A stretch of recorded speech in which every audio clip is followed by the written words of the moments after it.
Colonel O'Leary. Thanks very much, Doctor. All right, as Dr. Goebel said, my name is Colonel Brian O'Leary, and I want to start by telling you what an honor it is for me to be here for this really special and really unique event. And I'd like to mention something to you about the curious timing of the event that I think makes it even more special.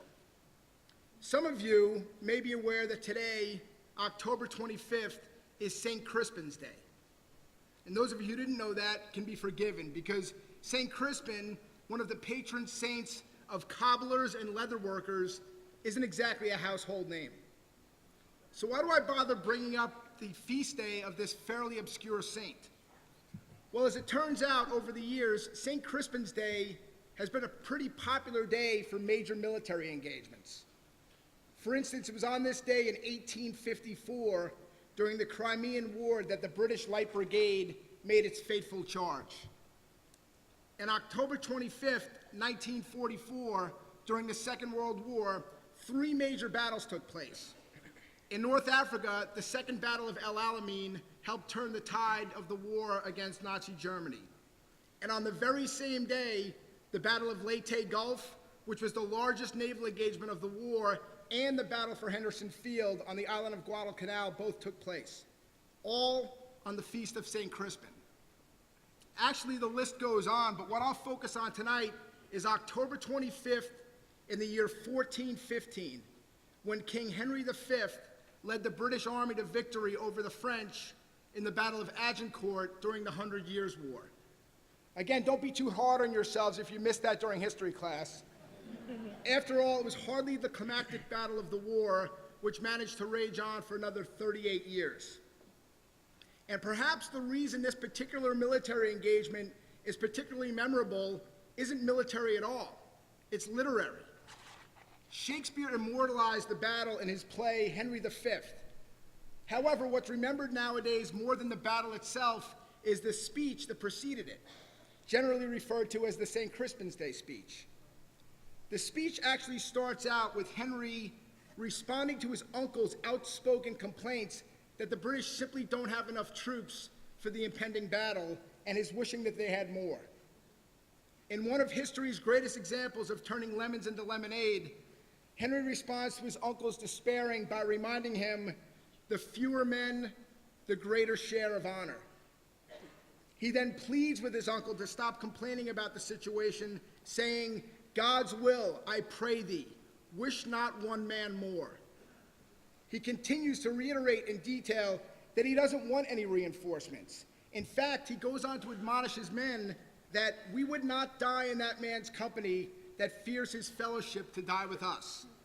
He doesn't want cowards or conscripts, only willing warriors.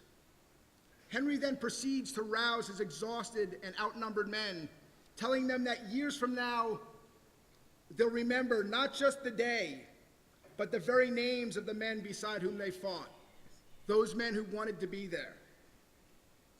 A few centuries later, the great American historian and author Stephen Ambrose would borrow a phrase from that speech to describe a company of World War II paratroopers who would forever be known as a band of brothers. "We few, we happy few, we band of brothers. For he today who sheds his blood with me shall be my brother."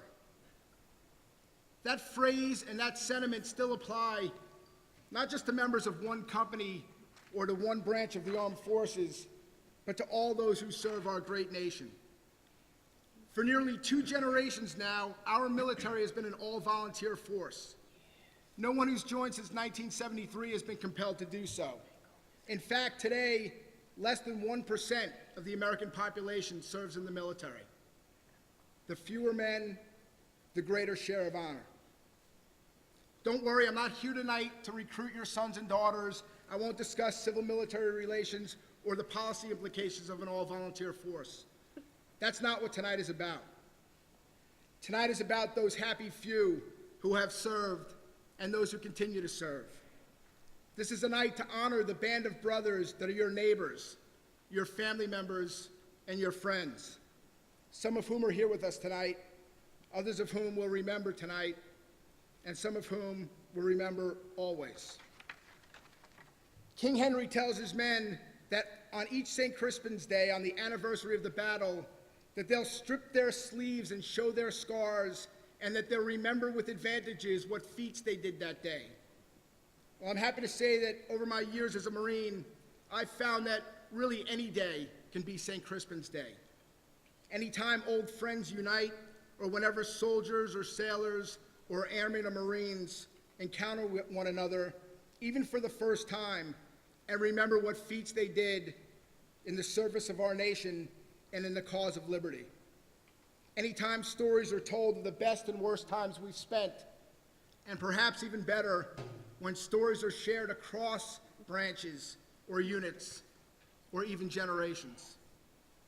Here's to the happy few, those with us tonight and those we wish were here. God bless them all. God bless you for being here, and may God continue to bless the United States of America.